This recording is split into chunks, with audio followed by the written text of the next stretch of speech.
Dyma ddarn rhif 42 o'r llyfr O'r Rhuddin, Aia.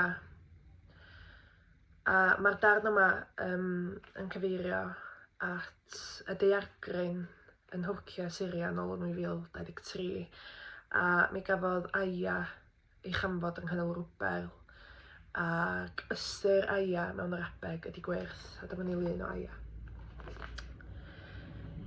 Aia. Ganed Aia i deulu marw, y lluni'n bogel yn un o'r cwrdd rhwng croth oer ac anadl newydd.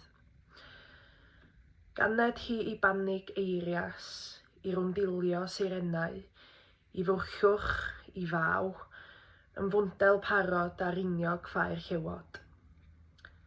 Ac gwyrth ei geni, her ei gwaedd o'r wasgfa, rhawn holl aur fy myd i gael gogro'r drwg o'i llygaid briw.